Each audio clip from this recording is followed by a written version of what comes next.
جب تک یزید کا دفاع نہیں کریں گے معاویہ کا دامن نہیں بچ سکتا۔ آپ کی مسجد کا خطیب ہو، سچی بات کرنا، دل پہ ہاتھ رکھ کے بولنا، آپ کی مسجد کا خطیب ہو، عالم ہو، شیخ الحدیث ہو، بزرگ ہو، معزز ہو، محترم ہو، مکرم ہو، متقی ہو، پرہیزگار ہو، شب زندہ دار ہو، تہجد گزار ہو، اس کا بیٹا کبوتر باز ہو، زانی ہو، شرابی ہو، اور وہ عالم اپنے بیٹے کو ممبر پہ بٹھائے جمعے کے دن کہ پتر خطبہ دے جمعے دا، کیا کہو گے؟ اس عالم کو کیا کہو گے؟ اسے کہو گے نا کنبا پرور ہے، دنیا کا بھوکا ہے، اولاد کی محبت میں سارا کام کر گیا۔ اگر آج کوئی متقی عالم ممبر پہ اپنے زانی بیٹے کو بٹھاتا ہے تو لوگ اس کو برا بھلا کہتے ہیں۔ اگر یزید ویسا ہوتا جیسے تم کہہ رہے ہو تو معاویہ جیسا صحابی اسے خلافت میں بٹھاتا۔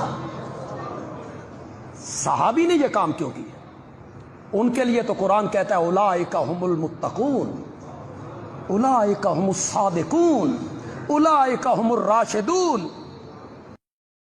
بات ہوئی ہے اب تیری طرف سے شروع، انتہا اب ہم کریں گے۔ اب تجھے بتانا پڑے گا جس کا تو نے دفاع کرنے کی کوشش کی، کھل کے آ، یزید کا دفاع کرنا ہے پھر پورے دن کا مسلمان بن۔ چھپ چھپ کے یزید کا دفاع کیسا؟ پھر پڑھ یزید کا کردار پڑھ۔ ہماری آنکھوں کے سامنے ہم پڑھتے ہیں حسین کا شجرہ، تو بتا یزید کا شجرہ۔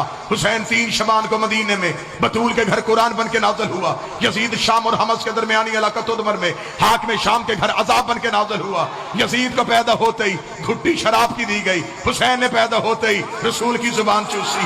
یزید کا نانا بجدل عیسائی خاندان سے تھا، حسین کا نانا سید المرسلین ہاشمی خاندان سے تھا۔ یزید کی ماں میسون جس کے ناچ گانے کو پسند کر کے حاکم شام نے اس کے ساتھ نکاح کیا تھا۔ حسین کی ماں وہ زہرا تھی جو ایک لمحے کے لیے سجدے سے فراموش رہی، جس کے حیا کا نام قرآن تھا، جس کے نوکر کا نام جبرائیل تھا۔ یزید کا دادا ساری زندگی مخالفت رسول کرتا رہا، حسین کا دادا ابو طالب ساری زندگی حفاظت رسول کرتا رہا۔ یزید کی دادی ہندا جس نے رسول کے چچا حمزہ کا کلیجہ چبایا، حسین کی دادی فاطمہ بنت اسد جس کی قبر میں رسول لیٹا، جس کو کفن محمد کے کرتے کا ملا۔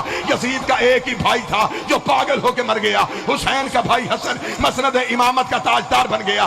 یزید کا شجرہ خبیثہ تھا، حسین کا شجرہ طیبہ تھا۔ یزید فاسق تھا، میرا حسین روزے دار تھا۔ یزید فاجر تھا، حسین نمازی تھا۔ اس لیے 26 رجب کو ولید کے دربار میں کھڑے ہو کے حسین نے یہ جملہ کہا تھا، اور ولید لکھ یزید سے میں تیری بیعت کروں تو کروں کیسے؟ میرے بابے جیسا تیرا بابا نہیں، میرے دادے جیسا تیرا دادا نہیں، میری ماں جیسی تیری ماں نہیں، تجھ جیسا میں نہیں، مجھ جیسا تو نہیں۔